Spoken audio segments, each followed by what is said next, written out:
Hello friends, मैं Harish Sharma building संचालन channel से एक बार फिर आपके साथ। फ्रेंड्स, हम लास्ट कई सारी वीडियो में एचवीएसी के रिगार्डिंग बात कर रहे थे। आज में हम एचवीएसी में रेफ्रिजरेंट का फ्लो डायग्राम के बारे में बात करेंगे कि फ्लो डायग्राम उसमें कैसे काम करता है और उसके साथ साथ जो हमारी सारी सेफ्टी होती हैं वो कहाँ कहाँ लगी हुई होती हैं, फ्लो डायग्राम में किस किस पर लगी हुई होती हैं और क्या क्या पार्ट होते हैं। आइए वीडियो को करते हैं start.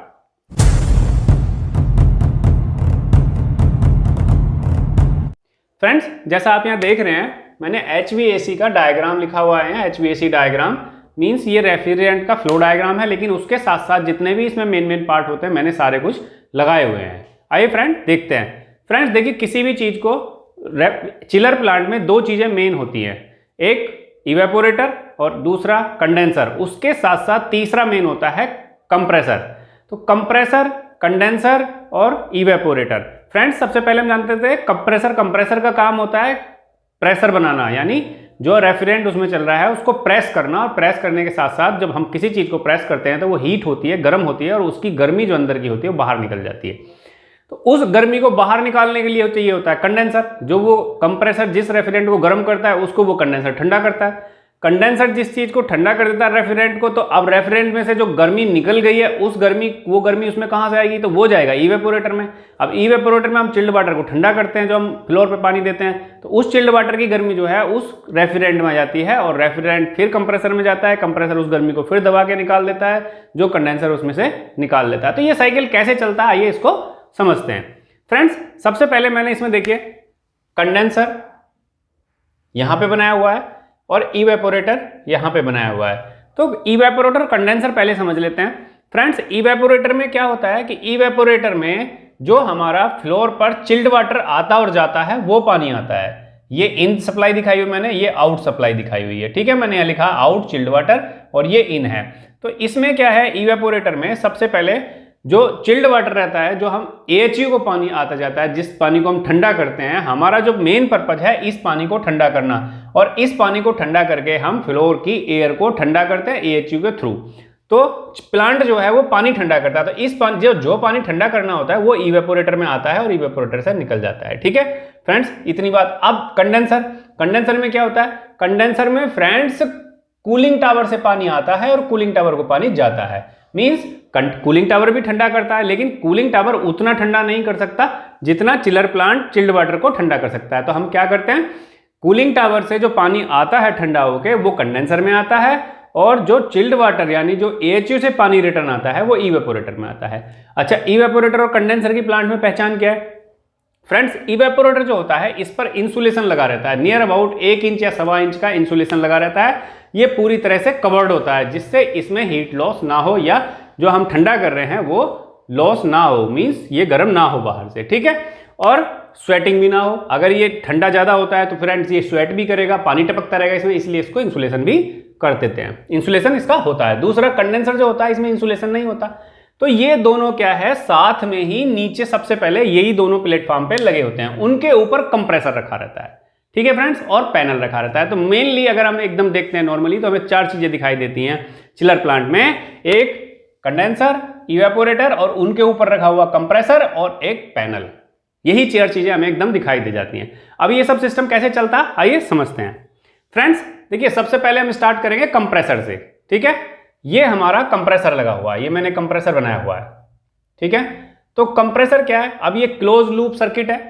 Close loop circuit means जो रेफ्रिजरेंट चलता है वो क्लोज लूप में चलता है, कहीं भी बाहर नहीं निकलता। तो क्लोज लूप का मतलब ये होता है कि हमारा जो है, जैसे अब चिल्ड वाटर है, चिल्ड वाटर भी क्लोज लूप है। जितना पानी हम इधर से देते हैं उतना हमें रिटर्न मिल जाता है। ऐसे ही रेफ्रिजरेंट जितना जाता है वो क्लोज लूप है सारा। ठीक है, तो ये जो रेफ्रिजरेंट कैसे वर्क करता है मैं वो बताता हूं आपको।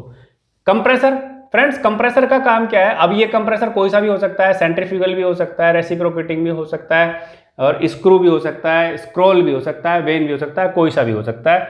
तो फ्रेंड्स ये जो कंप्रेसर है, इस कंप्रेसर का काम क्या है कि रेफ्रिजरेंट को पीछे से लेना, उसको कंप्रेस करना। जब हम किसी चीज को कंप्रेस करते हैं तो उसमें से क्या है, वो गर्म हो जाती है। वो गर्म कैसे हो जाती है, जो उसके अंदर की हीट है वो बाहर निकल जाती है, वो गर्म हो जाती है। अब मान लीजिए जैसे कंप्रेस करने का मतलब, अगर आप कुछ अपनी दोनों हथेलियों को भी ठीक से जोर से दबाएं, कंप्रेस करें तो वो भी गर्म हो जाती हैं। तो इसी प्रकार से ये क्या करता है, कंप्रेस करता है। यानी जो रेफ्रिजरेंट चलता है उसको कंप्रेस करता है। तो हम यहां से आगे की तरफ समझते हैं, ठीक है फ्रेंड्स। अब देखिए होता क्या है, कंप्रेसर जो है गैस को कंप्रेस करने के बाद कहां देता है, जब हमने इसमें गैस कंप्रेस कर ली तो कंप्रेस करने के बाद गैस बाहर निकलेगी इस थ्रू, इधर से, यहां से आप आगे की तरफ समझेंगे, ये गैस बाहर निकल रही है, ठीक है।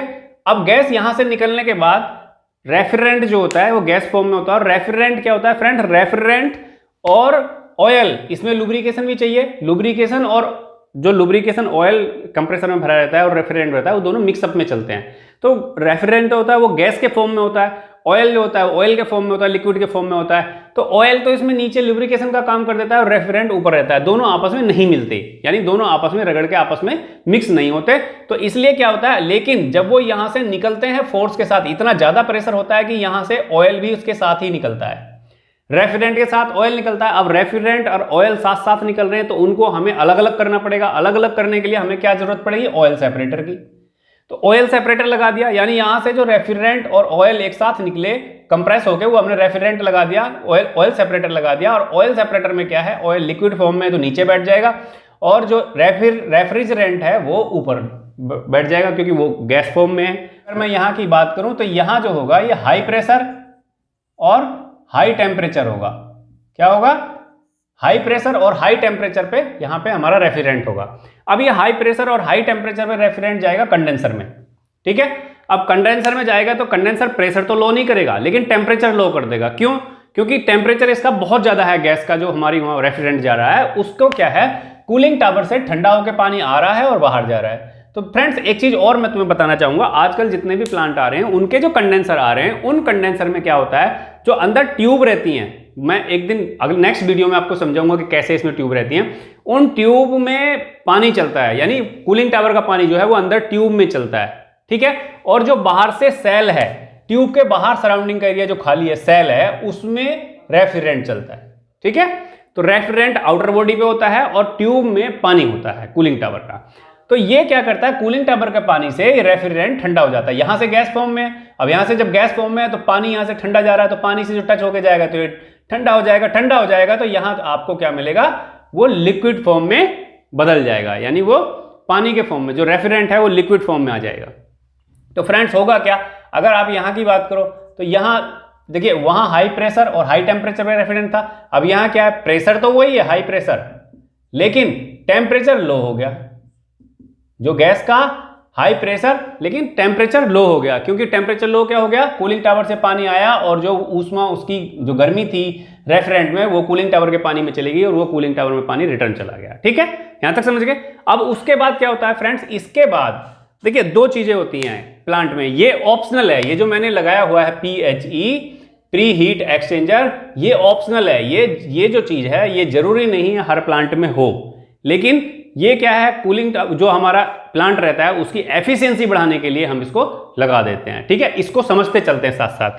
अगर ये नहीं है तो पानी सीधा आगे चला जाएगा, जो हमारा लिक्विड है, पानी मींस जो हमारा गैस है यानी जो रेफ्रिजरेंट है वो लिक्विड फॉर्म में है तो वो सीधा चला जाएगा। और अगर प्री हीटर लगा हुआ है तो कैसे काम करता है वो भी समझ लेते हैं। कंडेंसर से जो रेफ्रिजरेंट है वो लिक्विड फॉर्म में निकला तो वो क्या है, इसमें फ्रेंड ट्यूब के टाइप में ऐसे निकल जाता है, ठीक है, ट्यूब में निकल गया। तो यहां से अभी आप ये समझिए कि PHE में ट्यूब के टाइप में निकल गया, मींस अब इसमें कोई फर्क नहीं पड़ा, ये यहां से निकल गया जो हमारा ये है, ठीक है। अब इसको आगे जब हम रिटर्न लौट के आएंगे साइकिल में तब मैं समझाऊंगा आपको, ठीक है। इससे होकर के निकल गया ये PHE है, plate type plate heat exchanger है, ये प्लेट टाइप हीट एक्सचेंजर, ये आपने DG पे भी देखा होगा, DG पे आजकल प्लेट टाइप हीट एक्सचेंजर भी आ रहे हैं जिनमें प्लेट टाइप के लगी रहती है, वही है, ठीक है। तो इसके बाद क्या है फ्रेंड्स, ये आगे जब इससे निकल के आया और यहां निकलने के बाद ये क्या है, हाई प्रेशर है और लो टेम्परेचर है यानी लिक्विड फॉर्म में है, तो यहां हमने लगा दिया ड्रायर या स्टेनर।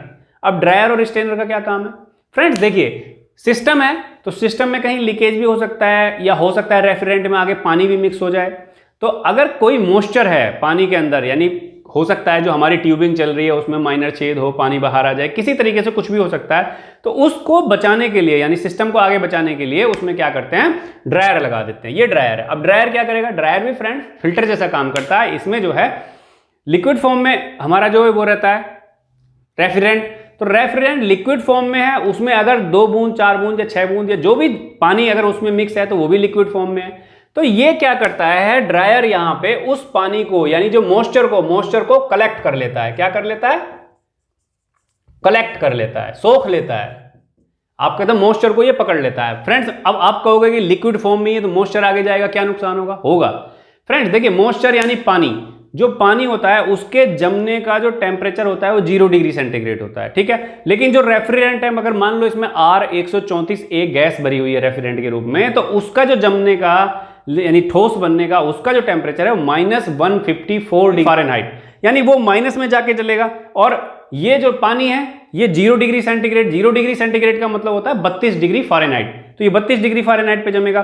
तो फ्रेंड्स अब होगा क्या, जो लिक्विड है वो तो बहुत ज्यादा ठंडा हो जाएगा। जैसे ही वो एक्सपेंशन वाल्व पे आएगा, एक्सपेंशन वाल्व के बाद जो एक्सपेंशन वाल्व उस लिक्विड को एक्सपेंड करेगा, तो वो क्या है 32 डिग्री से डाउन चला जाता है रेफ्रिजरेंट। जब 32 डिग्री डाउन जाएगा तो उसमें जो मॉइस्चर होगा वो ठोस हो जाएगा, यानी वो बर्फ बन जाएगा। और बर्फ बन जाएगा तो वो एक्सपेंशन वाल्व की जो ओरिफिक है यानी बाहर वाला जो छोटा छेद होता है उसमें जमा भी हो सकता है वो, या आगे जाके वो इसमें भी कहीं जमा हो सकता है, चिपक जाएगा, मींस वो मॉइस्चर बर्फ के रूप में जमा होता रहेगा, तो वो हमें नुकसानदायक हो सकता है फ्यूचर में। EXV इलेक्ट्रॉनिक एक्सपेंशन वाल्व और TXV thermal expansion valve. Friends होता क्या है, जो इलेक्ट्रॉनिक डिवाइस है या थर्मल एक्सपेंशन डिवाइस है जो इवेपोरेटर से रिटर्न निकल के आती है रेफ्रिजरेंट, उसमें इसका अगर थर्मल है तो बल्ब लगा होगा उस पानी में, वो बल्ब इसका टेम्परेचर चेक करता रहेगा, उस टेम्परेचर के अकॉर्डिंग ही कि हमें कितना रेफ्रिजरेंट ठंडा चाहिए, उसी के अकॉर्डिंग एक्सपेंशन वाल्व खुलता और बंद होता रहेगा, ठीक है। ये उतना ही खुलेगा उतना ही बंद होगा जिस हिसाब से टेम्परेचर सेट हो जाएगा। वो टेम्परेचर सेंस कहाँ करेगा? यहाँ पे जब इवेपोरेटर से रिटर्न आएगा। ऐसे ही इलेक्ट्रॉनिक एक्सपेंशन वाल्व भी EXV क्या है वो भी यहाँ करता है। EXV क्या है, इसकी सुपरहीट चेक कर लेता है। सुपरहीट के बारे में हम अब नेक्स्ट वीडियो में बात करेंगे, ठीक है। अब एक्सपेंशन वाल्व ने क्या कर दिया फ्रेंड्स, एक्सपेंशन वाल्व का क्या काम होता है, जैसे मान लीजिए ये बहुत छोटा पाइप है और हम इसको सडनली बड़ा कर दें, ऐसे कर दें, ये काम है एक्सपेंशन वाल्व का एक तरह से। तो एक्सपेंशन वाल्व से जब गैस यहाँ बहुत ज़्यादा प्रेशर से आ रही है और जब बहुत ज़्यादा एरिया मिल जाएगा तो एक्सपेंड कर जाएगी, फैल जाएगी। जैसे ही वो फैल जाएगी तो वो क्या करना शुरू कर देगी, फैलते ही जो बाहर का टेम्परेचर यानी जो भी उसके अंदर टेम्परेचर कहीं से आ रहा है उस टेम्परेचर को सोखना शुरू कर देगी, क्योंकि उसमें दबा करके हमने उसकी हीट निकाल दी थी।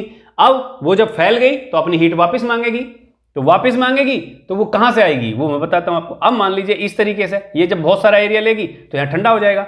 एक्सपेंशन वाल्व का काम है गैस को फैलाना। अब गैस फैल के आई इवेपोरेटर में, ठीक है, गैस मीन्स रेफ्रिजरेंट। अब वो यहां तक लिक्विड था लेकिन अभी वो गैस हो गई। तो अब जब एक्सपेंशन वाल्व के बाद क्या है, प्रेशर हो गया लो, यानी लो प्रेशर हो गया, ठीक है, और टेम्परेचर भी लो हो गया बहुत ज्यादा। तो अब यहां से क्या है, वो वाष्प के रूप में परिवर्तित हो गई, लेकिन वाष्प के साथ साथ कुछ फॉर्म में लिक्विड भी रही। अब इसमें क्या है, जो चिल्ड वाटर AHU से आ रहा है वो इन है और आउट है, यहां से निकल के जा रहा है। फ्रेंड्स जो रेफ्रिजरेंट होता है वो यहां भी सेल में ही होता है, और जो इसके अंदर ट्यूब होती है उनमें इन और आउट का पानी जाता है, चिल्ड वाटर जाता है। तो फ्रेंड्स वो रेफ्रिजरेंट क्या बहुत ज्यादा ठंडा हो जाएगा, उस पानी को ठंडा कर देगा। ये पानी तो गर्म है क्योंकि ऊपर से जो आ रहा है AHU से पानी वो गर्म होकर आ रहा है, तो वो पानी यहां ठंडा हो जाएगा और ठंडा होकर रिटर्न निकल जाएगा, ठीक है। पानी यहां से रिटर्न निकल गया। तो फ्रेंड्स ये जो लिक्विड है, अब जो लिक्विड फॉर्म में, या अब यहां तो लिक्विड फॉर्म में था, लेकिन जैसे ही ये गर्म पानी के टच में आएगा फिर से वाष्प के रूप में या भाप के रूप में या गैस के रूप में परिवर्तित हो जाएगा। तो यहां से ये रिटर्न लिक्विड वापस जाएगा। लेकिन ये लिक्विड जो है अब यहां से जो रिटर्न जा रहा है, ये देख रहे हैं आप, रिटर्न होके जो मैंने PHE बताया था, प्लेट हीट एक्सचेंजर, उसमें ये जाएगा सेल में, ठीक है। प्लेट हीट एक्सचेंजर में हमने दे दिया। अब इसका क्या मतलब है, ये जो पानी है ये कंडेंसर से जो आउटपुट है लिक्विड का, इससे तो ज्यादा ठंडा होगा ना ये गैस रेफ्रिजरेंट, तो ये ज्यादा ठंडा होगा, तो इसके संपर्क में क्या है, जो लिक्विड यहां से निकलता है वो यहां और भी थोड़ा सा ठंडा हो जाता है। कुछ तो कंडेंसर में ठंडा हो गया, कुछ यहां ठंडा हो गया, तो यानी इसकी एफिशिएंसी हम PHE लगा करके बढ़ा सकते हैं, ये ऑप्शनल है, ठीक है। अब इसके बाद रेफ्रिजरेंट चला जाएगा एक्यूमुलेटर में। फ्रेंड्स एक्यूमुलेटर का क्या काम है ये भी समझना बहुत जरूरी है। एक्यूमुलेटर फ्रेंड्स देखो होता क्या है, एक्यूमुलेटर जो है एक तरह से इसमें जाली होती है अंदर, ये इकट्ठा करता रहता है उसको। एक्यूमुलेटर क्या है फ्रेंड्स, यहां जो आएगा वो मोस्ट प्रोबेबली गैस फॉर्म में होगा, तो जो क्योंकि यहां हीट हो गई है तो ये गैस फॉर्म में आएगा, ठंडा होगा लेकिन गैस फॉर्म में होगा। बट उस गैस के साथ साथ कुछ मात्रा में लिक्विड फॉर्म में भी होगा, बहुत थोड़ा बहुत है जो कुछ भी हो लिक्विड में भी होगा, ठीक है। तो वो ये क्या है, ये एक्यूमुलेटर थोड़ा साइज में बड़ा रहता है, तो जैसे ही वो इसमें आएगा इसमें और थोड़ा एक्सपेंड करेगा, जो लिक्विड थोड़ा बहुत बचा उसको यहाँ जाली लगी रहती है, वो लिक्विड नीचे आ जाता है, होता रेफ्रिजरेंट का लिक्विड है वो नीचे आ जाता है, और यहाँ से फिर जो गैस फॉर्म में हमारा रेफ्रिजरेंट होगा वो सारा कंप्रेस करके इनपुट में, कंप्रेसर की इनपुट में चला जाएगा। अब ये एक्यूमुलेटर लगाने की क्या जरूरत है फ्रेंड्स, एक्यूमुलेटर लगाने की ये जरूरत है, मैंने आपको बताया था कि कंप्रेसर में जो है रेफ्रिजरेंट और ऑयल, ल्यूब्रिकेशन ऑयल साथ साथ चलते हैं, ठीक है। अब मान लो यहां से रेफ्रिजरेंट यहां से चला जाए और रेफ्रिजरेंट में हम एक्यूमुलेटर नहीं लगाते, तो जो लिक्विड फॉर्म है, कुछ लिक्विड है और कुछ गैस है, दोनों जब इसमें जाएगा तो लिक्विड क्या है फ्रेंड्स, यहां इसी के साथ रब करेगा, ऑयल के साथ रब करेगा, ऑयल को गाढ़ा कर देगा, ऑयल की विस्कोसिटी हटा देगा, कम कर देगा। जब ऑयल में रगड़ करके वो ऑयल के साथ मिक्स हो जाएगा और विस्कोसिटी कम कर देगा, तो उसमें वियर एंड टियर कंप्रेसर के बढ़ जाएंगे, कंप्रेसर घिसने के चांस, या आप कहते हो गाड़ी जाम हो गई, तो उसी तरह से कंप्रेसर के जाम होने के चांसेस भी हो जाएंगे, क्योंकि वो ग्रीस जैसी फॉर्म में हो जाएगा ऑयल। बिल्कुल ऑयल में जब जैसे ठंडा पानी मिलेगा तो उसको गाढ़ा कर देगा, ठीक है, वो नुकसान होने के चांसेस हैं, इसलिए हम यहाँ एक्यूमुलेटर लगा देते हैं, ठीक है। फिर कंप्रेस हुआ, यहाँ कंप्रेस होने के बाद फिर आगे चली गई चीज। अब होता क्या है फ्रेंड्स, कंप्रेसर को कई चीजों से बचाना पड़ता है, कंप्रेसर में सेफ्टी लगानी पड़ेगी, क्यों, क्योंकि कंप्रेसर को हमें बचाना है। कंप्रेसर ही एक तरह से हमारे शरीर में हमारा जो हार्ट है वो मेन चीज है, और यहाँ वो हार्ट का काम ये कंप्रेसर करता है। तो उसके लिए क्या है फ्रेंड्स, देखिए कंप्रेसर में क्या है, अगर ज्यादा लो प्रेशर होगा तो कंप्रेसर को सक्शन बहुत मेहनत से करना पड़ेगा, ठीक है। मींस अब पीछे से तो आ नहीं रही है गैस और हम जबरदस्ती खींच रहे हैं, तो हमें काम ज्यादा करना पड़ता है। तो उसके लिए क्या है, हम लो प्रेशर एक सेफ्टी लगाते हैं, मैंने यहाँ 1 नंबर लिखा हुआ है, ये सेफ्टी है। मैं सेफ्टी की बात करता हूं, कहां कहां लगी हुई है आप देखिए। लो प्रेशर सेफ्टी जो है वो एक्यूमुलेटर के बाद और कंप्रेसर के पहले लगी हुई होती है। मींस अगर कंप्रेसर का सक्शन एक निश्चित प्रेशर से कम हो जाए तो कंप्रेसर को कट ऑफ कर दे। इसका काम सीधा सीधा क्या है, यहां प्रेशर नापती रहती है, और जैसे ही प्रेशर इसमें हमने सेट किया हुआ है, मान लीजिए 1 kg सेट किया हुआ है, 1 kg से नीचे जाएगा तो इसमें जो एनसी चल रहा है इसका, वो एनो में परिवर्तित हो जाएगा, यानी वो उसको ओपन कर देगा, जो इसका कंट्रोलिंग सर्किट है वो कंप्रेसर को, कंट्रोलिंग सर्किट को काट देगा सप्लाई, और कंप्रेसर बंद हो जाएगा, ठीक है, बच गया। अब उसके बाद क्या है फ्रेंड्स, हो सकता है कंप्रेसर हमारा यहां से गैस पूरी आ रही हो या रेफ्रिजरेंट पूरा हो, और कंप्रेसर क्या है आगे हमें फर्दर जो दे रहा है तो वो हाई प्रेशर है, उसके साथ साथ हो सकता है हमारा ऑयल प्रेशर या इसमें कहीं चॉकिंग हो जाए, कुछ किसी कारण से अगर प्रेशर हाई हो जाए आगे ट्यूब में, तो जब अगर कंप्रेसर के आउटपुट पे यानी डिस्चार्ज प्रेशर जो है, हेड प्रेशर जो है वो अगर हाई हो जाए, मान लीजिए निश्चित हमारा है कि 150 psi है, और 150 psi से भी ज्यादा जाए तो हमारी ट्यूब फटने के चांसेस हैं, कंप्रेसर फेल होने के चांसेस हैं। तो वियर एंड टियर ना हो उसके लिए हमने यहां भी सेफ्टी लगा दी, इसको बोलते हैं हाई प्रेशर। 2 नंबर मैंने लिखा हुआ है, हाई प्रेशर सेफ्टी है। तो ये भी प्रेशर चेक करता रहता है लाइन का, और जैसे ही निश्चित प्रेशर यानी जैसे 150 जो भी होता है, मैं बताऊंगा आपको अगली वीडियो में कि कितनी किसकी लिमिट होती है। तो हाई प्रेशर से जैसे भी लिमिट से ज्यादा जाएगा, ये भी क्या करेगा, इसको काट देगा। ये भी इसी के सीरीज में लगा होता है, इसमें भी एनसी चल रहा है, जैसे ही ये होगा ये इसको बंद कर देगा। लो भी हमने बंद कर दिया कंप्रेसर को, क्योंकि हाई प्रेशर हो गया, ठीक है। उसके बाद हाई प्रेशर के साथ साथ, बाय द वे, अगर हाई प्रेशर इलेक्ट्रॉनिक्स डिवाइस है और हाई प्रेशर काम नहीं करता और इसको नहीं काटता और प्रेशर उससे भी ज्यादा बढ़ जाता है, इलेक्ट्रॉनिक्स डिवाइस फेल होने के चांसेस हैं। अगर मान लो फेल हो जाए, वो काम नहीं कर रही, तो उसके साथ साथ हमने एक और यहां दे दी PRV, प्रेशर रिलीज वाल्व। मान लो ये 150 psi पे काम करेगा, और हमने बोल दिया कि भाई अगर किसी वजह से ये फेल हो जाए और 180 चला जाए, तो प्रेशर रिलीज वाल्व क्या मैकेनिकल है, इलेक्ट्रिकल फेल हो सकता है, तो मैकेनिकल है। तो ये क्या करेगा कि जैसे ही 180 या 160 जो भी हमने लिमिट रखी है, वहां से ये प्रेशर रिलीज कर देगा, ठीक है। अब प्रेशर जैसे ही हमने इसको बोला कि 180 से ऊपर रिलीज कर देना, तो जैसे ही वो 180 से ऊपर रिलीज हो गया, फिर जब जैसे ही 180 होगा वो फिर बंद कर देगा, ठीक है। मींस हमारे यहां से फटने के, ब्लास्ट होने के चांसेस खत्म हो गए। अब आगे चले, ऑयल सेपरेटर ने ऑयल सेपरेट कर दिया, उसके बाद पूरा से यहां से निकल आए। अब उसके बाद क्या होता है फ्रेंड्स, अब इसमें दिक्कत क्या आती है, पूरा सर्किट चला है, यहां तक कोई सेफ्टी नहीं लगी हुई है इसमें। फिर आके हमने 1 2 3 फिर देखिए हमने यहां लगाई एंटीफ्रीज। एंटीफ्रीज का क्या मतलब है कि अब ये इवेपोरेटर में ऊपर की तरफ में यानी सेल में रेफ्रिजरेंट चलता है और पानी चलता है ट्यूब में। यदि किसी वजह से मान लीजिए बहुत ज्यादा ठंडा हो गया, हमारा जो चिल्ड वाटर है वो 0 डिग्री जाने लगा, तो 0 डिग्री जाएगा, वो जम जाएगा, और जो ट्यूब है वो फट जाएगी। अंदर जो ट्यूब में पानी चल रहा है और ट्यूब फट जाएगी, तो उसमें हमारा नुकसान हो जाएगा, क्योंकि यहां तो लिक्विड तो जम गया, लेकिन पीछे से पंप तो काम कर रहा है, पंप काम कर रहा है, तो उसमें प्रेशर देगा, लिक्विड लिक्विड फॉर्म जो है वो ठोस फॉर्म में आ गई, सॉलिड फॉर्म में आ गई, सॉलिड में वो फट जाएगी पाइप, जो भी इसके अंदर ट्यूब चल रही है तो उसमें नुकसान हो जाएगा। उसके लिए क्या है, हमने यहाँ एंटी फ्रीज लगा दी। एंटी फ्रीज का मतलब हो गया कि उस पानी को उस लिमिट तक ना जाने दे। मींस अगर पानी जो है हमारा जो लिक्विड पानी रहता है, पानी 0 डिग्री सेंटीग्रेड या 32 डिग्री फ़ारेनहाइट पे जम जाता है, तो हमने उसको लिमिट दे दी कि हमें पानी सिर्फ 7 डिग्री सेंटीग्रेड तक ही ठंडा करना है, 7 डिग्री सेंटीग्रेड से नीचे नहीं जाना है। तो उस 7 डिग्री सेंटीग्रेड तक ठंडा करना है, तो उसके लिए हमने क्या किया कि हमने उस पानी तो अंदर चल रहा है, तो अंदर जमेगा, तो पानी में अंदर तो हम एंटी फ्रीज नहीं लगा सकते।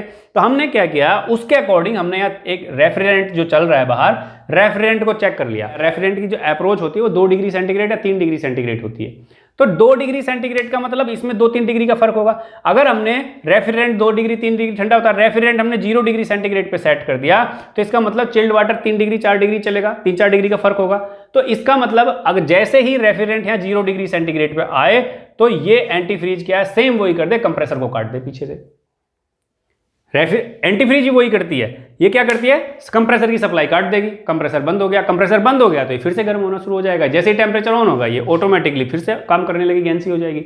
लेकिन हाई प्रेशर मैनुअली आती है। हाई प्रेशर अगर किसी वजह से हो गया तो आप उसको ऑटोमेटिकली लो प्रेशर पे वो नहीं आएगी। वो क्या करना पड़ेगा, हमें मैनुअली डिस्चार्ज करना, मैनुअली उसको रिसेट करना पड़ेगा, चेक करने के बाद कि हाई प्रेशर आई क्यों। ODP, oil differential pressure. अब आप देखिए, जो ऑयल सेपरेटर में ऑयल नीचे हो जाता है, वो ऑयल फिर नीचे से यहाँ पंप के द्वारा फिर से कंप्रेसर में चला जाता है, क्योंकि वो लुब्रिकेशन तो करेगा। अगर हम पंप लगा के इसमें अंदर नहीं देंगे तो दिक्कत हो जाएगी, ठीक है।